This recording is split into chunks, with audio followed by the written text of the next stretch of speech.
Welcome back to Doak Seminole fans alongside Ryan Pensy. I'm Scott Kodak, and Ryan, there's really no easy way to say it. The weather is an issue today. It's raining cats and dogs outside.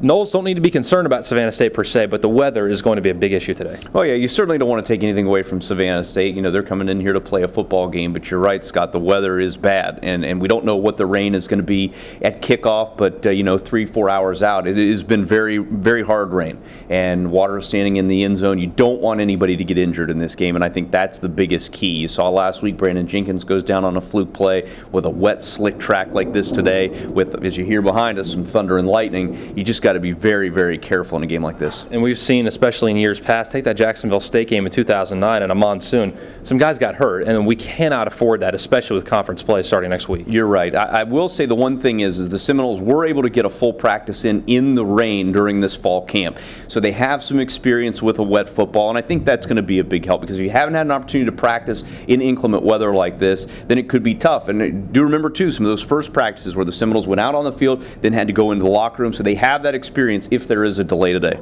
The one thing maybe as we get to the game itself against Savannah State today, we're going to see a lot of guys play. It could be walk-ons, the third-teamers, guys that may not see a lot of playing time throughout the season. Well, this is their opportunity to shine today. It definitely is their opportunity, and you hope that they come out there and make the most of that opportunity. But as you talked about, conference play starts next week, a noon game against Wake Forest, and then this epic matchup against Clemson 2 weeks away. So granted, the focus this week is on Savannah State. The players, the coaches we've talked with this week, that's their main focus. They're not looking ahead. They want to go out there and take care of business, and that has been the one thing that you could really hang your hat on with this Seminole team this year, is that focus. Each team is in their way of what their ultimate goal is, which is to try and win a national championship. Every guy we talked to this week mentioned, well, Savannah State's a football team. It doesn't matter if you're a 1AA, a 1A team. We're going to take everybody the same way. I think maybe the focus for this team right now is not the opponent, but themselves. How can the Seminoles get better? It seems like every single guy and Coach Fisher really believes that. Well, they do. And, you heard words like execution and tempo, and that's going to be a big thing, especially for the offense early on. If weather is an issue,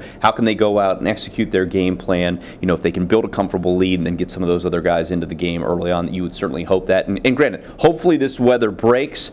We've seen patches where it's been torrential downpours, and then, like right now, there's not a whole lot of rain. We've heard some thunder and lightning. So stay tuned to Seminoles.com throughout the game. We will have all of your updates, especially if there is any type of a delay. Yeah, as Ryan said, make sure you stay with us, because we will have any kind of, hopefully there's no lightning, hopefully the monsoons stay away, but of course all the great information can be found by going to Seminoles.com/Gameday. Ryan Pensy, Gene Deckerhoff, and William Floyd and the crew go on the air 2 hours prior to kickoff. Make sure you tune in for the pregame show. Much more information to come on Seminoles.com. We'll see you after the game.